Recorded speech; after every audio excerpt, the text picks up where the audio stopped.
नमस्कार, मैं doctor Sarita Swami, assistant professor, government Dungar college Bikaner.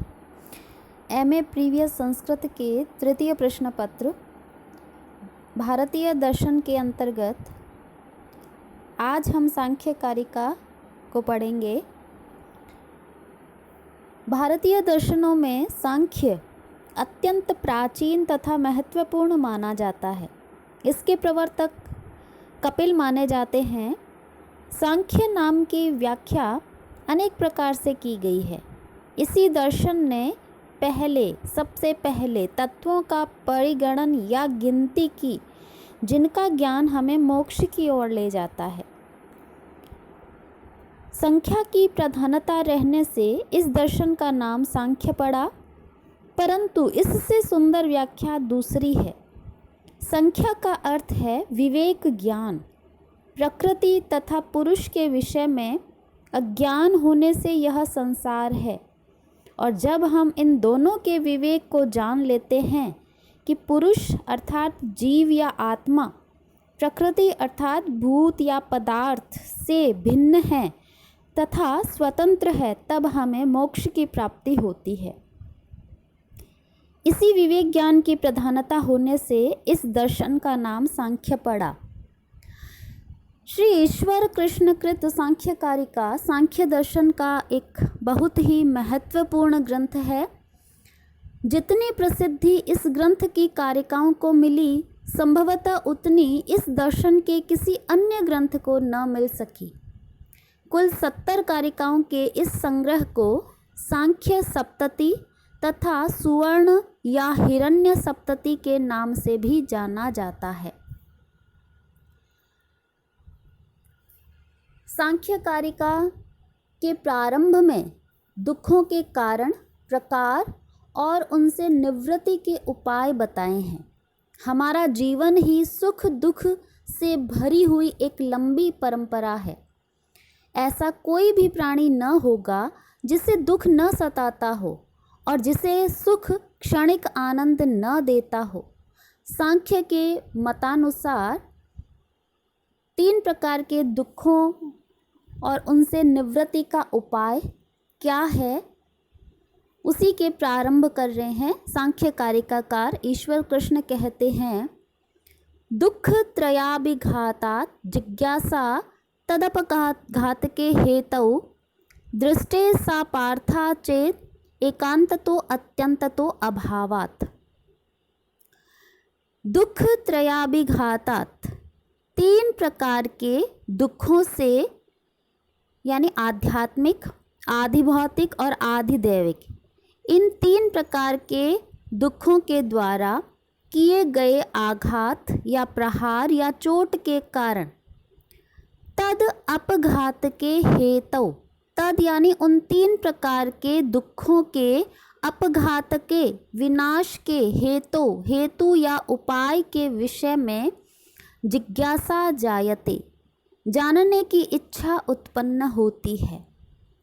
दृष्टे प्रत्यक्ष गोचर हेतु या जो उपाय है उसके न होने पर, सा यानी वह जिज्ञासा अपार्था व्यर्थ या निरर्थक है। चेत यदि ऐसा कहा जाए तो न ऐसा नहीं है, यानी ऐसा कहना उचित नहीं है।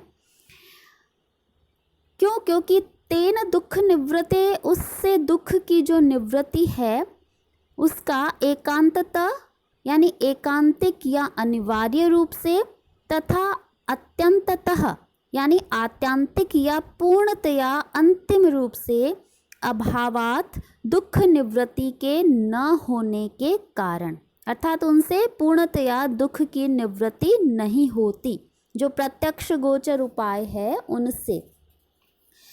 इस प्रस्तुत कारिका में जो ग्रंथ की आरंभिक कारिका है, उसमें ग्रंथकार ने अपने ग्रंथ का प्रयोजन इस रूप में स्पष्ट कर दिया है कि जिज्ञासा तदपघात के हेतु, अर्थात दुख निवृत्ति के उपाय की जिज्ञासा या जानने की इच्छा ग्रंथ की रचना करने का प्रयोजन है।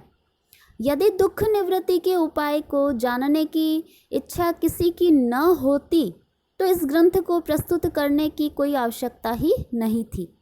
जिज्ञासा में ईष्यमाण ज्ञान की प्रधानता होने के कारण यह कहना होगा कि दुख निवृत्ति के उपाय का ज्ञान ग्रंथ का प्रयोजन है, और इस प्रयोजन में ग्रंथ का प्रतिपाद्य विषय भी इस रूप में स्पष्ट है कि इसमें दुख निवृत्ति का उपाय वर्णित है।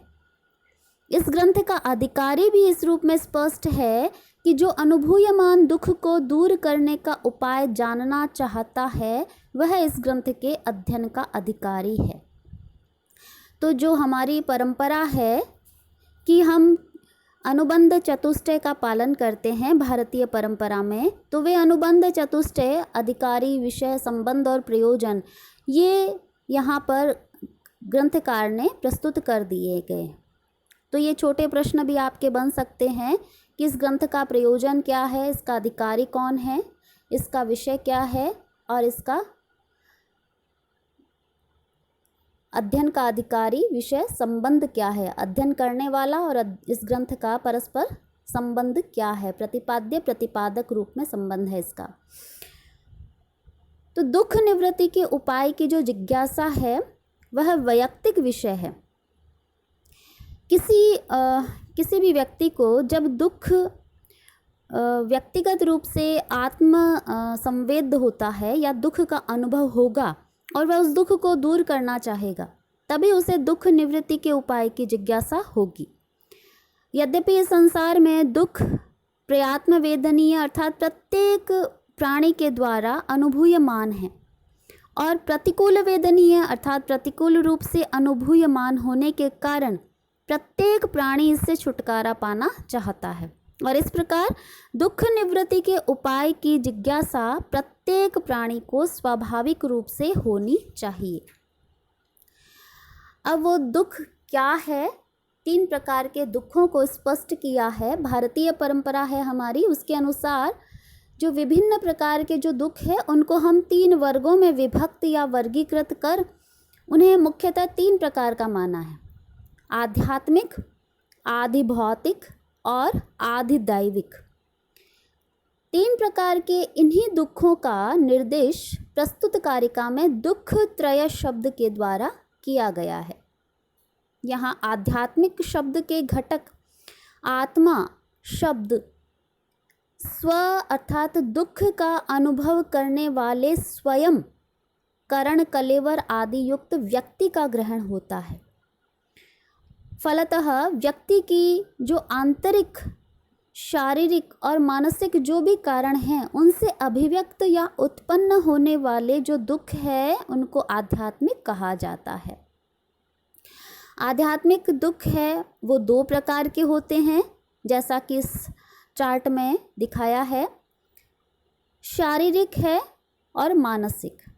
इनमें जो शारीरिक कारण हैं वात, पित्त और कफ की विषमता आदि से उत्पन्न होते हैं, और वे शारीरिक दुख है, और मानसिक कारणों से जैसे काम, क्रोध, ईर्ष्या, लोभ, मोह, इनसे उत्पन्न होने वाले जो दुख है वह मानसिक दुख है। यद्यपि मन में उद्बुद्ध होने के कारण सभी दुख मानसिक होते हैं, किंतु यतः दुखों के कारणों के आधार पर उक्त वर्गीकरण किया गया है, अतः केवल वही दुख मानसिक कहे जाते हैं जो मानसिक कारणों से होते हैं, और अन्य प्रकार के कारणों से होने वाले दुख तत्त स्व उत्पादक कारणों के आधार पर अन्य नामों से अभिहित किए जाते हैं। शारीरिक और मानसिक समग्र दुखों को आध्यात्मिक इसलिए कहते हैं कि इन सब का उपचार आंतरिक उपाय से होता है। जो दुख औषधि आदि के शरीर के भीतर पहुंचा देने से दूर होते हैं अथवा जिनका उपाय शम, दम, तितिक्षा आदि से होता है उन्हें ही आध्यात्मिक कहा जाता है। दूसरा है आधि भौतिक दुख। आधि भौतिक दुख वह है जो मनुष्य, पशु, सर्प, वृक्ष, पर्वत आदि से जो कष्ट मिलते हैं वे सभी आदि भौतिक कहे गए हैं। ये बाहरी पदार्थों के कारण उत्पन्न होते हैं, जैसे सांप का काटना, बिच्छू का डंक मारना, लाठी की चोट इत्यादि। यथा भूतानि चराचर जातीयानि अधिकृत्य निमित्तीकृत्य जायमानं यद दुखम तद आदि भौतिकम। और आदि दैविक दुख क्या है? वायु, अग्नि, जल के देवताओं के प्रकोप से संभाव्यमान आंधी, तूफान, अग्निकांड एवं बाढ़ आदि से होने वाले दुख को आदि दैविक दुख कहा जाता है। देवान, यक्ष आदीन दिवः प्रभवान वात, वर्षा, तप, शीतोष्ण आदीन वा अधिकृत्य जायमानम यद दुखम तद आदिदैविकम। आदिदैविक दुख है वो देव, यक्ष, राक्षस, भूत, प्रेत, ग्रह आदि के आवेश के कारण होता है। उक्त परंपरागत वर्गीकरण के अतिरिक्त एक दूसरे प्रकार के दुखों का भी वर्गीकरण किया जा सकता है। यद्यपि सांख्य तत्व कौमुदीकार ने आध्यात्मिक दुख को आंतरिक, शारीरिक और मानसिक कारणों से उत्पन्न माना है, परंतु अन्य विद्वानों की मान्यता है कि ये जो दुख है उनको केवल दो ही प्रकार का मान सकते हैं हम, शारीरिक और मानसिक। और जो बाकी उन्होंने वर्गीकरण किया है इन सब को इन दो के अंतर्भूत ही कर दिया है कि किसी भी कारण से उत्पन्न होकर जो दुख शरीर के माध्यम से हो वह शारीरिक, और जो दुख शरीर के माध्यम के बिना सीधे मन में हो वह मानसिक माना जा सकता है। तो सभी प्रकार के दुखों का अंतर्भाव इन्हीं दो प्रकार के दुखों में उन्होंने कर दिया है।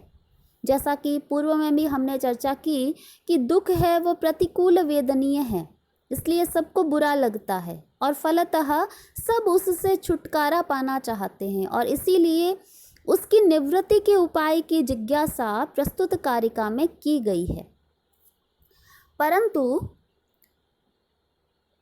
इस विषय में यह शंका की जा सकती है कि जब दुख निवृत्ति के विभिन्न प्रत्यक्ष गोचर उपाय है, जैसे रोग निवृत्ति का उपाय, औषध आदि सबको ज्ञात ही है, तो फिर दुख निवृत्ति के उपाय की जिज्ञासा यहाँ क्यों की जा रही है? इस प्रकार की जिज्ञासा करना बिल्कुल व्यर्थ है।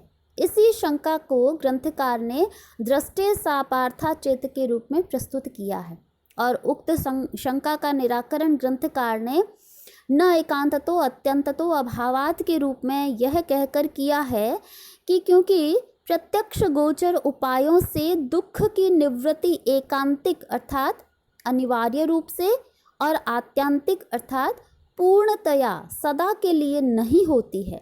जैसे किसी विशिष्ट औषधि से कोई विशिष्ट रोग अनिवार्यतः नष्ट नहीं होता, और दूसरी ओर नष्ट हुआ रोग पुनः उत्पन्न भी हो जाता है।